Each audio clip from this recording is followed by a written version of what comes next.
Sí, ahora sí. Sí, vale. Pues seguimos. Como digo, las alteraciones Cerny en 1906 pues hace las primeras descripciones de los trastornos nutritivos infantiles y hace pues una clasificación, aprovechando trabajos de Finkelstein, la clasifica en grandes grupos sindrómicos. Por un lado, él habla de trastornos nutritivos agudos, es decir, aquellos cuadros que aparecen de forma brusca y que normalmente se deben a alteraciones del manejo del agua y de los electrolitos, lo que hoy día conocemos como cuadros de deshidrataciones. Habla también de trastornos nutritivos crónicos por modificación de las sustancias sólidas, es decir, lo que serían cuadros de malnutrición, que posteriormente pues, se describen como desnutriciones, malnutriciones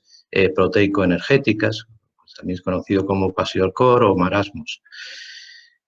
Habla también de distrofias con alteraciones específicas de los tejidos y aquí abarca un grupo de problemas comunes entonces que eran las carencias vitamínicas, lo que se conoce como avitaminosis. Como veis, una clasificación muy simple y que engloba pues, los problemas fundamentalmente que sufría la infancia en aquellos tiempos.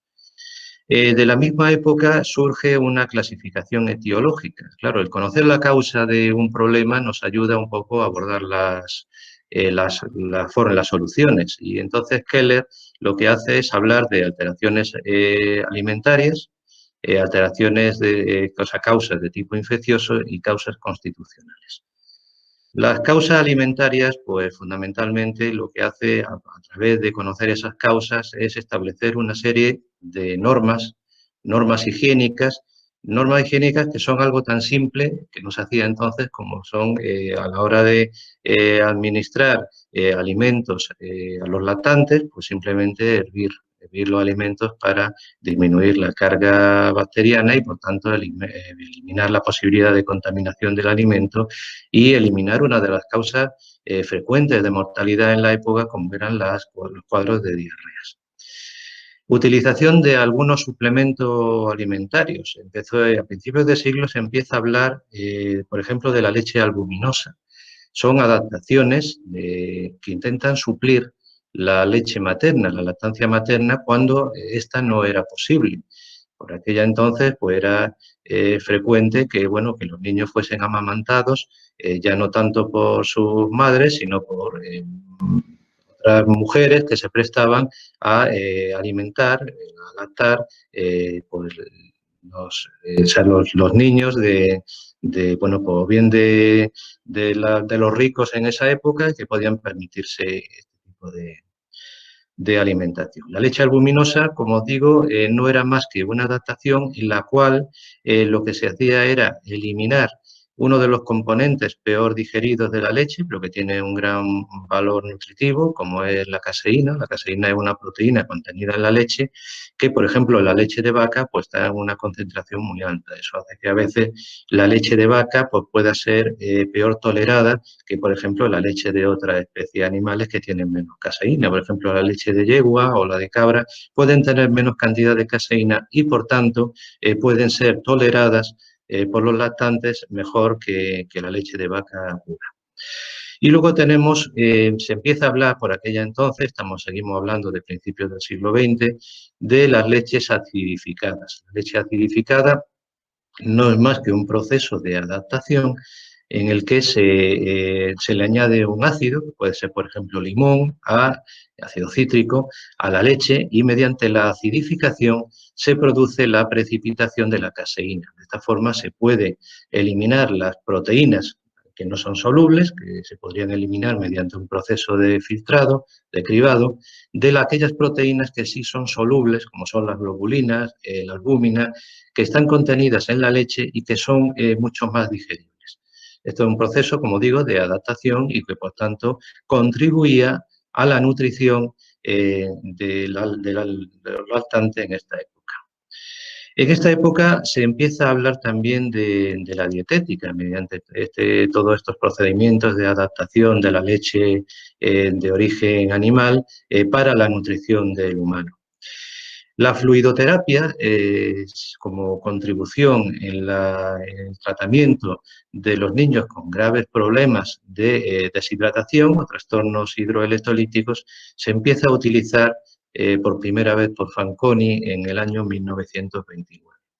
Es curioso porque cuando se empezó a utilizar la fluidoterapia, se utilizó por primera vez mediante la instilación de un suero fisiológico, un suero salino, por vía intravenosa para tratar un paciente deshidratado. A Fanconi, aparte de salvar la vida de este paciente, le sirvió una amonestación por parte del Ministerio de Sanidad suizo, es decir, que con un procedimiento no habitual y que no estaba en ese momento, no estaba reconocido ni aceptado. Eso hoy día sería impensable, porque hoy día ningún tratamiento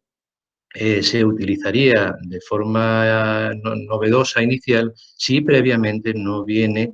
avalado por una serie de estudios que lo certifiquen como un procedimiento válido. Es decir, que esto tendría que someterse a una serie de ensayos clínicos y, por supuesto, por la evaluación y la aceptación de un comité ético. En esa misma época, algunos años más tarde, empieza a utilizarse también la nutrición parenteral. La nutrición parenteral supone un gran salto en la alimentación de aquellos niños que no era posible nutrirlos por vía oral, por vía enteral. Supone la administración de un suero glucosado, de una solución de proteínas y de una solución de lípidos, unas concentraciones que se procuraba que fuesen muy similares a las concentraciones que se observaban en la leche materna. Ese sería, digamos, el patrón que se intenta mantener cuando se empiezan a fabricar las primeras nutriciones parenterales. Se empiezan a decir, bueno, cuántos lípidos, cuántas proteínas, cuánta glucosa podemos introducir por vía intravenosa sin que haya ningún problema. Bueno, pues el patrón que se toma como modelo y que aún continúa en la actualidad es con la composición porcentual que tenemos de estos macronutrientes en la leche materna. Las primeras nutriciones parenterales se empiezan a utilizar por Robert Hellman en 1937, inicialmente en adultos, posteriormente se fueron adaptando a la nutrición pediátrica e incluso hoy día es algo habitual en la nutrición neonatal y podría deciros que el gran avance en la supervivencia de los recién nacidos, sobre todo los recién nacidos prematuros con problemas, se debe fundamentalmente a la posibilidad de poder utilizar este tipo de nutriciones, nutrición parenteral, el mantenimiento digamos, del metabolismo de este grupo de recién nacidos con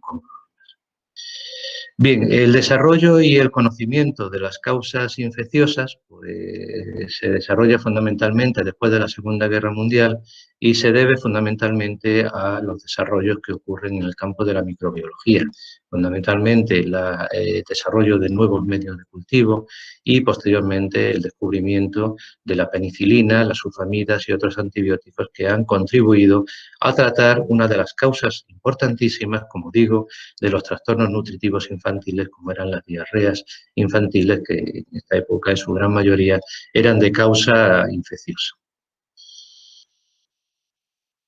Continuamos hablando un poquito de cuándo podemos considerar la pediatría como especialidad médica individualizada del resto de especialidades médicas. Pues si consideramos a nivel nacional, un dato puede ser el punto de partida. En 1886 se crea la primera cátedra de enfermedades de la infancia, lo que hoy podríamos llamar pediatría en Madrid. Esta cátedra es ocupada por Francisco Criado Aguilar y podríamos decir que a partir de ahí tiene lugar el desarrollo de esta nueva especialidad. En 1912 ocurre el primer Congreso Internacional de Pediatría. La definición de la pediatría como especialidad podríamos acudir a muchas definiciones, desde la clasificación etimológica en la que, como veis, pues es simplemente la contracción de dos términos de origen griego, por un lado paidos, niño, y por otro iatreia, que sería curación. Es decir, esta terminología hace referencia exclusivamente a la pediatría como ciencia que estudia la enfermedad del niño. Hoy día podríamos hablar de la pediatría como una ciencia en la que se evalúa no solo los problemas clínicos y la enfermedad del niño, sino todo el proceso de desarrollo del niño, pero sobre todo se le presta una atención importantísima a lo que es la prevención. La prevención en pediatría es lo que venimos denominando puericultura, todos aquellos procesos en los que lo que pretendemos no es que el niño se cure, sino que el niño no enferme. Y eso es importante porque tras el proceso de curación, generalmente suele haber un proceso de secuelas, y así hablamos de morbilidad, es decir, la existencia de enfermedad generalmente no siempre conlleva una situación de curación completa. Tenemos curaciones que dejan una serie de secuelas. Esas secuelas suponen molestias, suponen sufrimiento para el niño y, por supuesto, para el niño como futuro adulto. Por tanto, el ideal no solo es curar, que hay que hacerlo cuando evidentemente no hay otra, pero lo importante es llegar a la prevención. Por eso, bueno, pues los pediatras somos tal vez los mayores valedores de las vacunas, de la vacunación como proceso de prevención de una serie de enfermedades que han dado lugar a, bueno, a disminuir muchísimo la tasa de secuelas y de morbilidad que vemos en el adulto. Bueno, de forma resumida, pues, y hablando ya un poco de las etapas, evolución histórica de la pediatría, pues podríamos hablar claramente de 5 etapas. Básicamente ya la hemos enumerado, una primera etapa de principios de siglo en la que se empiezan a describir cuadros sindrómicos. Aquí se le da sobre todo mucha importancia, como ya hemos comentado, al tema de la nutrición. Los problemas de la nutrición son fundamentales en la infancia y de hecho son, digamos, el primer pilar en el que se basa esa disminución de esa tasa de mortalidad infantil tan enorme que teníamos a principios del siglo XX. Tenemos otra etapa, que es la etapa etiológica, en la que se empiezan a describir las causas, es decir, las causas, la etiología, las causas de las enfermedades, es decir, los cuadros sindrómicos que vamos describiendo y que se han ido describiendo anteriormente, se le intenta buscar un motivo de por qué se producen estos procesos y fundamentalmente esto va de la mano, como digo, causa infecciosa como causa de primer orden. Fundamentalmente en esta época las causas infecciosas son causas bacteriológicas, es decir, se aísla y se identifica lo que los medios tecnológicos permiten en esa época, y en esa época todavía la tecnología no permitía la identificación de cuadros víricos que sí en la actualidad se pueden hacer de una forma más rutinaria. Por tanto, etapa etiológica hasta mediados del siglo XX aproximadamente, en la que lo que prima es la identificación de cuadros infecciosos de tipo bacteriológico. El desarrollo de los antibióticos, el conocimiento de resistencia, de sensibilidad de antibióticas, marca el inicio de una etapa terapéutica. Y esto ocurre aproximadamente hasta la década de los 60, en la que se van añadiendo nuevos antibióticos con nuevas sensibilidades en el perfil de tratamiento de todos estos procesos infecciosos. La cuarta de las etapas, la etapa científica, a partir de los años 60 y ya al final del siglo XX, donde la etiología viral empieza a cobrar más importancia, y ya a partir de la década de los 80-90 se empiezan a describir los primeros antivirales y, por tanto, entramos en una nueva dimensión en la que, bueno, la pediatría, aprovechando el conocimiento que tenemos de otras especialidades, pues evidentemente también se utilizan estos conocimientos para el tratamiento de estos niños. Y por último, la etapa de nuevo desarrollo, es decir, una etapa en la que nos enfrentamos a una serie de retos. Es decir, por un lado, hemos asistido a una disminución de la mortalidad infantil, desde tasas, como decíamos al principio, de 250 a 500 niños por cada 1.000 recién nacidos vivos. En la actualidad, la tasa de mortalidad infantil escasamente llega a un 10 por cada 1.000 nacidos vivos, es decir, ha disminuido enormemente y mayormente esa mortalidad infantil fundamentalmente se debe a mortalidad en el periodo neonatal, es decir, mortalidad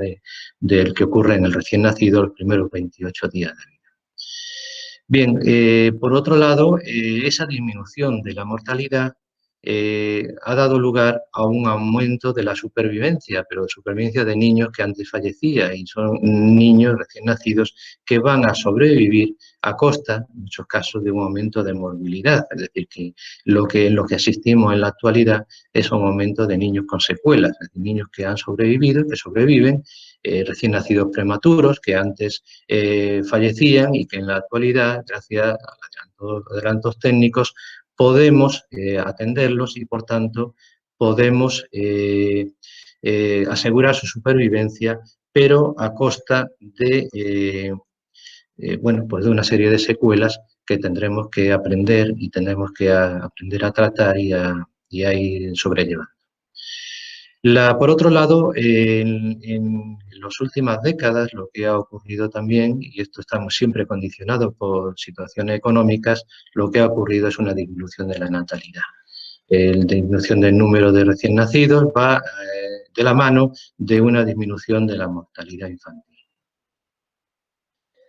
En las últimas décadas se ha instaurado, como en el resto de las especialidades médicas, lo que denominamos evidencia científica, es decir, no vamos a realizar ninguna actuación ni vamos a hacer ningún tratamiento con el que no contemos suficiente aval científico. Y la evidencia científica se basa en una serie de escalones en la que tenemos una serie de trabajos con una serie digamos, de evidencia que nos van a asegurar que lo que nosotros hacemos, lo que nosotros vemos, realmente se corresponde con la realidad. Es decir, aquí la literatura científica tiene evidentemente mucha importancia y muchas repercusiones.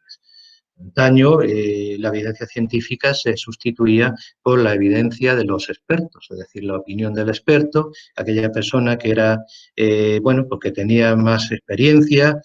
sustituía a lo que en la actualidad se denomina evidencia científica, pero evidentemente la evidencia científica supone no la opinión de una persona, sino la opinión de un grupo de científicos con una serie de trabajos constatados en los que existen una serie de datos que son, digamos, irrefutables.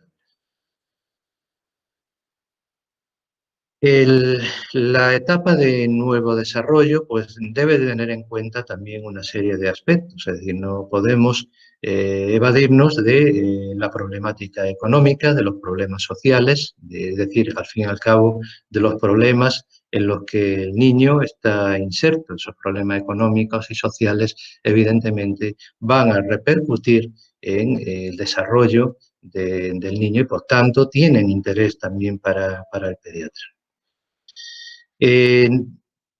Situaciones como la inmigración también son consideradas por la pediatría fundamentalmente porque asistimos a la existencia de nuevas patologías, por ejemplo, patologías emergentes. Hace 20 años, enfermedades como por ejemplo la enfermedad de Chagas es una enfermedad en la que los pediatras evidentemente no pensábamos. El flujo migratorio ha hecho que todas aquellas madres gestantes procedentes de países donde el Chagas es una enfermedad endémica, pues hace que tengamos que prestar atención a esta enfermedad, porque es una enfermedad que se transmite a los recién nacidos y, por tanto, es obligación del pediatra y del obstetra, primero controlar a la gestante y el pediatra controlar que estos recién nacidos están libres de Chagas y en el caso de que no lo estuviesen, poner tratamiento precoz para evitar complicaciones futuras como alteraciones cardíacas que ocurren en esta enfermedad. Por tanto, si nosotros analizamos de una forma global lo que es la pediatría, pues podríamos hablar de que la pediatría tiene varias vertientes. Por un lado, como hemos dicho, la pediatría clínica, es decir, nos interesa el niño,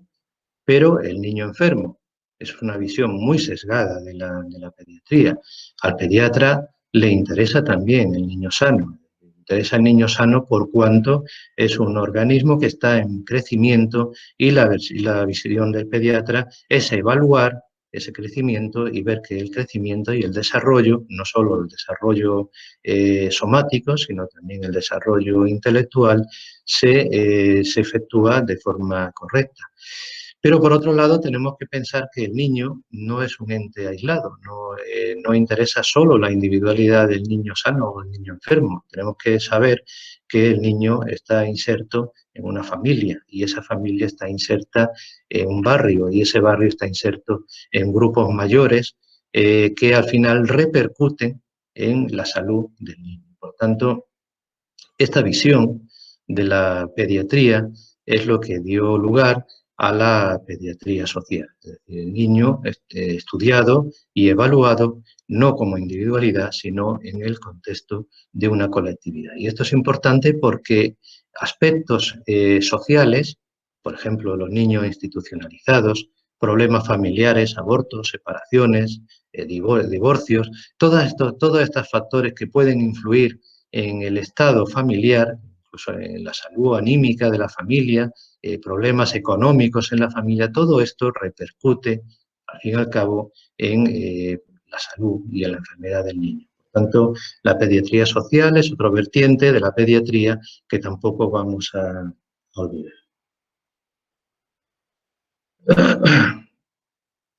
Nos interesa, cuando nosotros hablamos de pediatría, pensar que la pediatría es una disciplina que evalúa una serie de etapas que van no solo desde el momento en el que el niño nace, que evidentemente a partir de que se individualiza el cordón umbilical de su madre, empieza la vida del niño como ente individual, aislado, pero de cara a evaluar la salud del recién nacido, a los pediatras también nos interesa conocer los datos ya no solo gestacionales, que evidentemente son datos que competen a los tetras, pero también datos preconcepcionales, porque situaciones previas, incluso a la concepción, a la gestación, pueden influir en el desarrollo del feto, del embrión del feto, y posteriormente tener repercusiones en el recién nacido, en el lactante e incluso en el adulto. Situaciones, pues, por ejemplo, de adicción a drogas, el alcoholismo, situaciones que pueden incluso tener repercusiones preconcepcionales y dar alteraciones en la gestación y posteriormente a la gestación. Todas estas situaciones interesan también al pediatra. No nos centramos únicamente en la evaluación del niño como ente aislado. En la etapa pediátrica, como veis en pantalla, por tanto, y resumiéndolo mucho, podríamos hablar de pediatría del desarrollo, pediatría social, de la que ya a la que hemos hecho alusión, y la pediatría preventiva. Cuando hablamos de pediatría preventiva, hablamos de puericultura y, por supuesto, la pediatría clínica. La pediatría clínica es aquella que se centra exclusivamente en las enfermedades. Cuando yo empecé mis primeros años de residencia de pediatría, pues evidentemente, bueno, pues la idea que yo tenía entonces, equivocada por supuesto, era que la pediatría era fundamentalmente la pediatría clínica. Con el paso de los años se va uno dando cuenta de que la pediatría clínica es un aspecto muy importante de la pediatría, pero que no es menos importante la puericultura, prevenir frente a tratar. Bien, si hablamos de la pediatría y decir, bueno, la pediatría como especialidad médica es una especialidad que piensan algunos médicos de adultos, médicos de familia, internistas, que es como una especialidad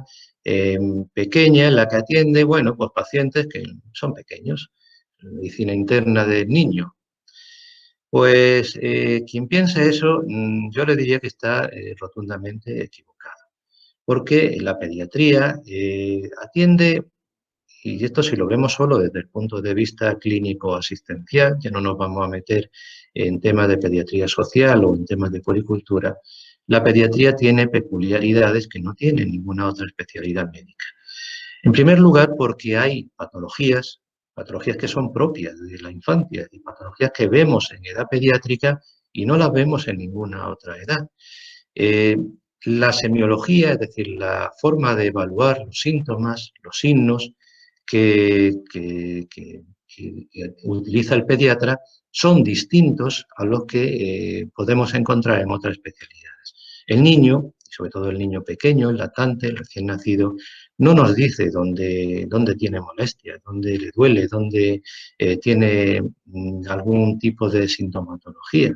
Generalmente cuando nosotros hacemos la historia clínica la hacemos a través de la madre, es decir, la anamnesis es a través de la madre o a través de los familiares próximos las que nos van a referir los cambios que ellos evalúan, identifican en el niño y que nosotros tendremos que constatar y completar mediante la inspección y la exploración clínica del niño.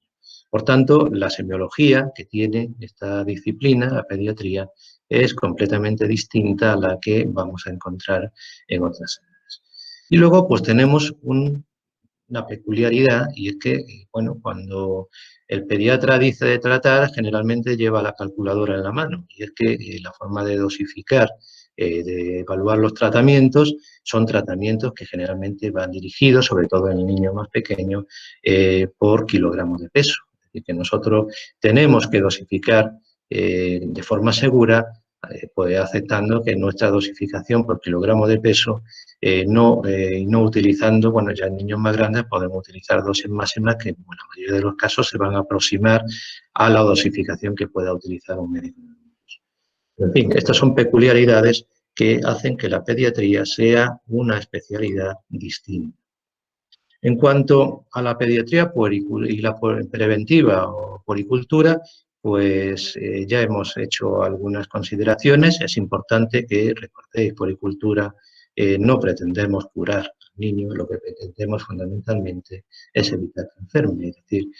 prevenir frente a tratar. En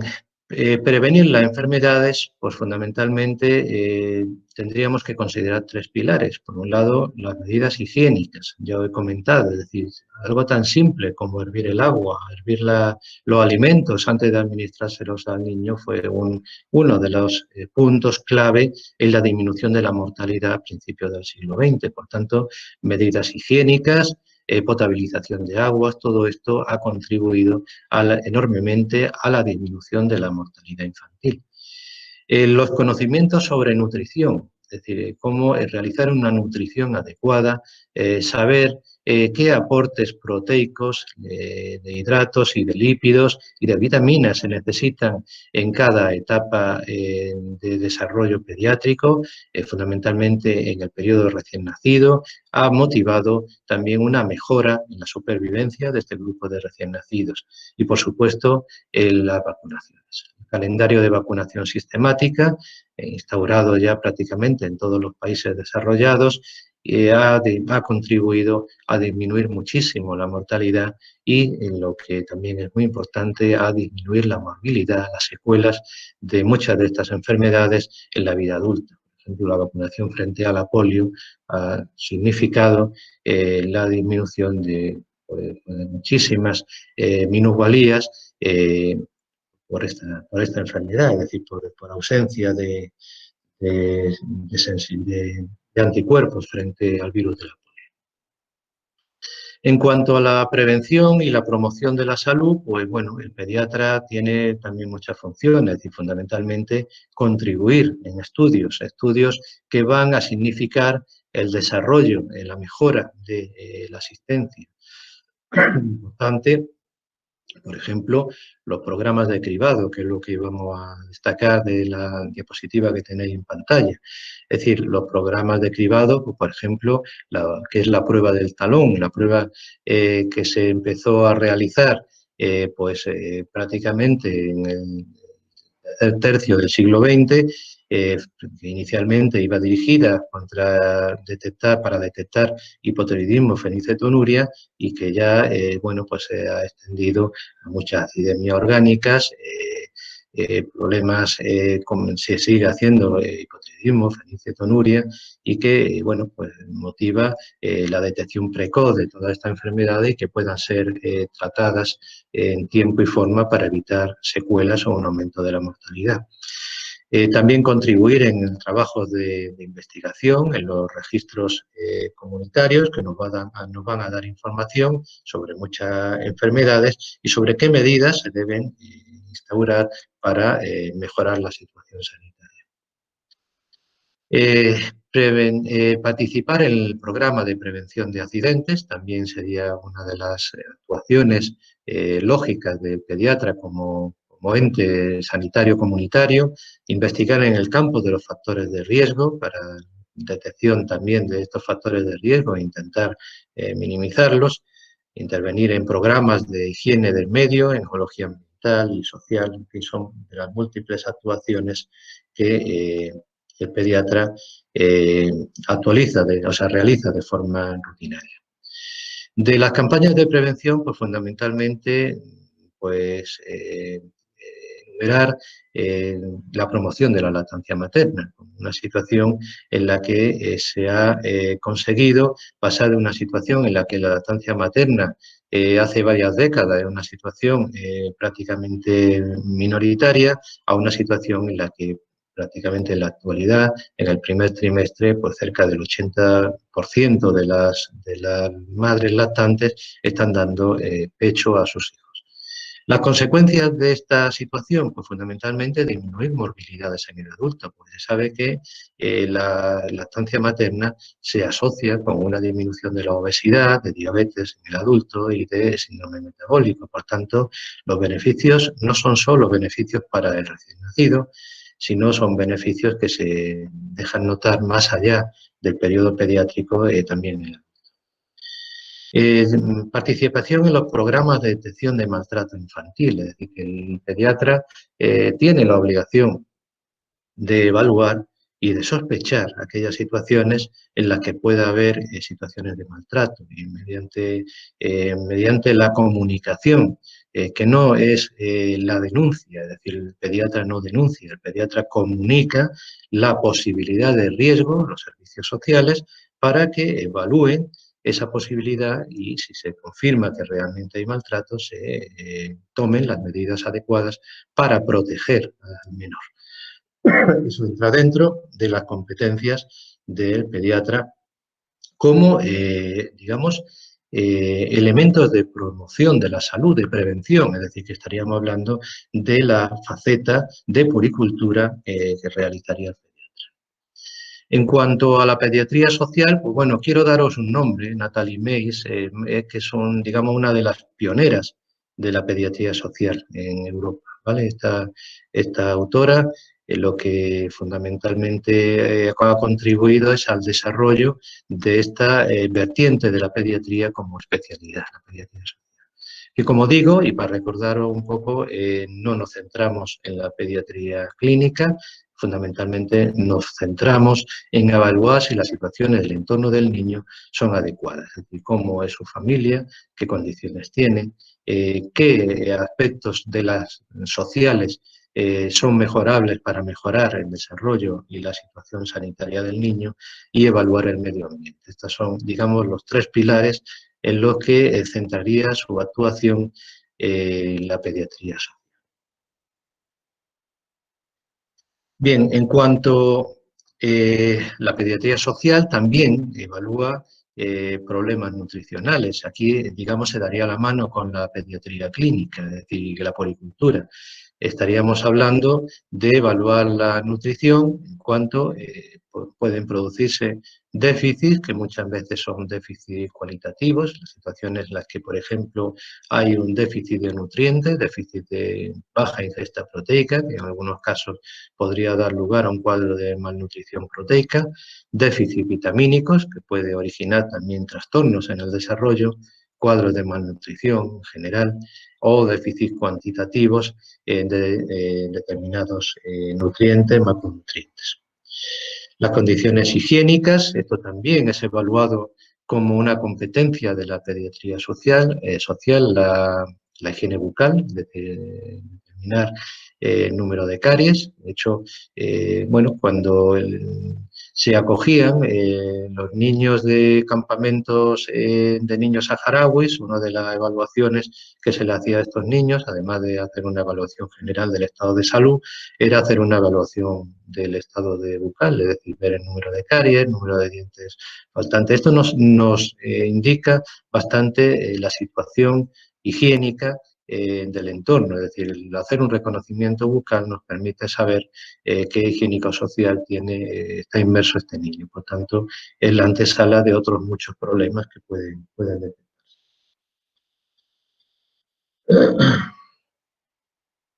Situaciones que van de la mano de la pediatría social, pues situaciones de, por ejemplo, evaluar las situaciones de abandono. Es decir, el síndrome de carencia afectiva es un síndrome que fue descrito ya hace algunas décadas. Sabemos que los niños que no tienen una situación afectiva tienen repercusiones neuroendocrinas que alteran su normal desarrollo, el desarrollo emocional, pero también tienen, a través de alteraciones del desarrollo emocional, podemos asistir a las alteraciones de tipo somático, es decir, también desarrollo físico y psíquico en estos infantes y en estos niños.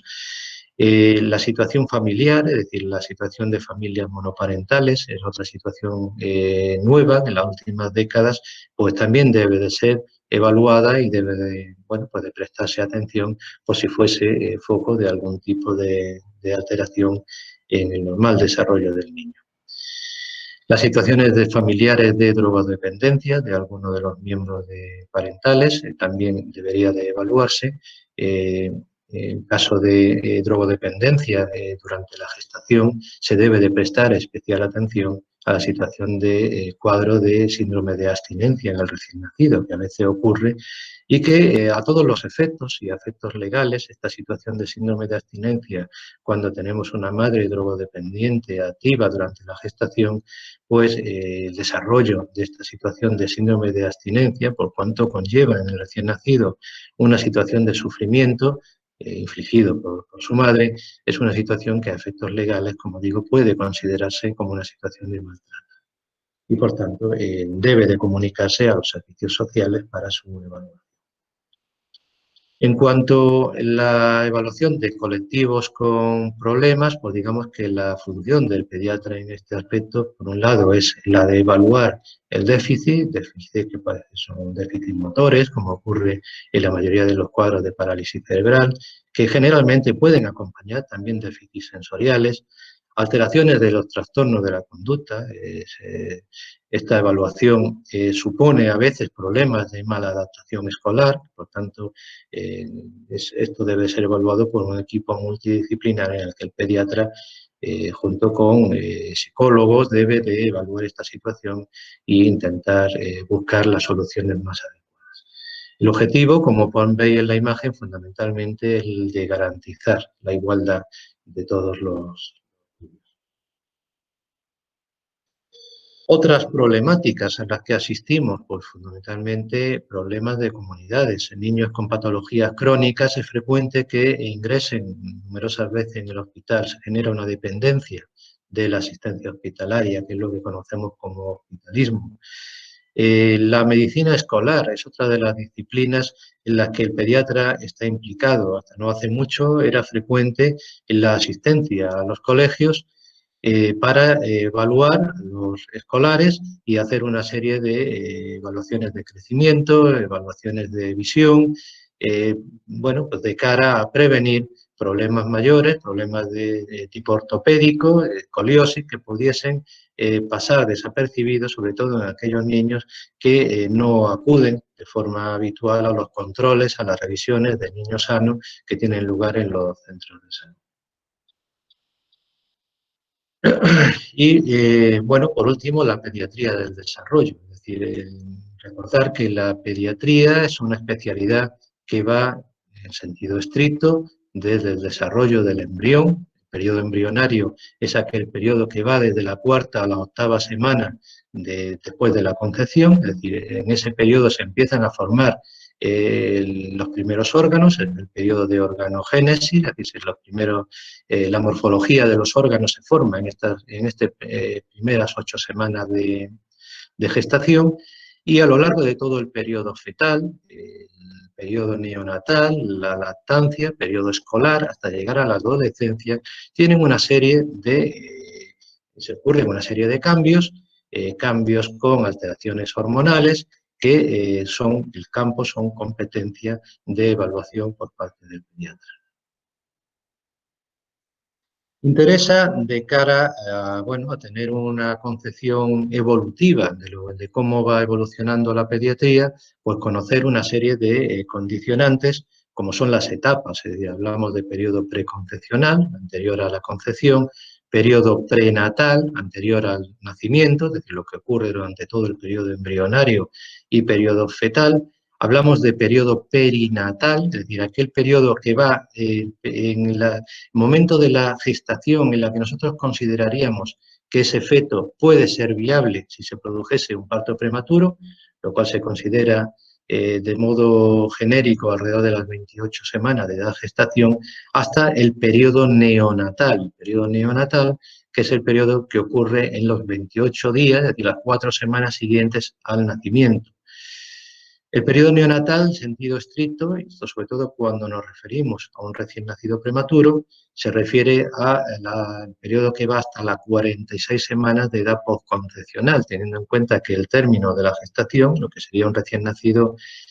posttérmino, sería a las 42 semanas. Pues 4 semanas más, periodo neonatal, 28 días, sería todo ese periodo más hasta las 28 semanas de gestación, hasta el nacimiento, todo ese periodo gestacional y después del nacimiento neonatal sería lo que consideramos periodo perinatal. El periodo de lactante, periodo de párvulo y escolar, periodo de lactante en sentido estricto, que sería hasta el año de edad, el párvulo, que es lo que se denominaría como lactante mayor, y el periodo preescolar. Para diferenciar el periodo preescolar del periodo escolar, normalmente lo que se tiene en cuenta es la dentición, es decir, el periodo en el que nosotros evaluamos que se ha producido el fin de la primera dentición, de aquellos dientes que son temporales. Consideramos que en esta etapa finaliza el periodo lactante mayor y empieza el periodo preescolar. Por tanto, inicio del periodo preescolar con la finalización de la dentición temporal. El inicio de la dentición permanente nos marca el inicio del periodo escolar, lo cual ocurre generalmente a partir de los 6 años. Bien, aquí tenéis de forma resumida, esto no voy a parar porque esto lo veremos cuando hablemos en clases siguientes, cuando va ocurriendo los cambios posturales, el desarrollo neurológico del lactante a lo largo del primer año de vida. Periodo de párvulo escolar, como ya he comentado, inicio del periodo escolar, esto es importante, inicio de la dentición permanente, por tanto, a partir de los 6 años, inicia el periodo escolar. Periodo puberal, aquel periodo en el que tiene lugar el inicio del desarrollo de los caracteres genitales, caracteres sexuales secundarios, con el desarrollo del vello puberal, el desarrollo de la telarquía, el aumento de la mama en las niñas, este periodo que ocurre generalmente en un periodo que va de los 12 a los 14. Todo ello se engloba en el periodo puberal. Y a continuación estaríamos hablando del periodo de adolescencia. Bien, por tanto, y resumiendo, pues el desarrollo del niño ofrece una serie de condicionantes del crecimiento en el que se van produciendo una serie de diferencias que hace que convierta lo que es el niño en un individuo adulto. Tienen lugar cambios orgánicos, funcionales y psíquicos. Características que se pueden clasificar en varios tipos, características biológicas, médicas, sociales, psicopedagógicas, todo esto se engloba dentro de la pediatría El crecimiento es uno de los aspectos que vamos a evaluar cuando nosotros evaluamos la edad pediátrica. Eso es habitual en cualquier revisión de niños sanos, pues evaluar peso, la talla, perímetros, para evaluar que el crecimiento de este niño se acomoda a los crecimientos percentilados que previamente tenemos definidos. La evolución morfológica, es decir, los cambios que se van produciendo en la morfología del niño, esto también se evalúa por parte de la pediatría y fundamentalmente sabemos que se van produciendo una serie de maduración de órganos, por ejemplo, la maduración cerebral. Sabemos que no hay una maduración completa, que el cerebro está en continuo crecimiento aún después del momento del parto y que va a haber un crecimiento progresivo del número de sinapsis que generalmente pues, podríamos decir que hasta el segundo año de vida va a haber un crecimiento activo de lo que es el crecimiento cerebral. En cuanto a las características médicas, existen, como ya hemos comentado, diferencias semiológicas. Cuidado con la anamnesis, porque la anamnesis nosotros se la hacemos a los padres. La exploración es distinta, hay una serie de peculiaridades que tenemos que tener en cuenta, alteraciones sociales, en cuanto, bueno, tenemos que ver el medio en el que el niño está inserto y, bueno, pues debemos de considerar siempre las características psicopedagógicas y cómo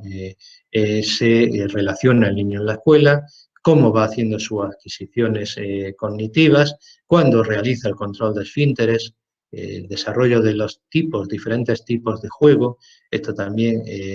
se evalúa a la hora de hacer las evaluaciones, digamos, de desarrollo neuropsicomotor del niño y el desarrollo de habilidades. Terminamos el tema, que lo tenéis en los apuntes que os he subido con la Declaración de los Derechos del Niño. Bueno, leéroslos siempre ilustra un poco el saber cómo cosas que se definían como necesarias en la década de los años 20 del siglo pasado, pues en la actualidad vemos que no están completamente resueltas y algunas, muchas de ellas, pues todavía por resolver. Bueno, con esto finalizo el tema de hoy. Si tenéis alguna pregunta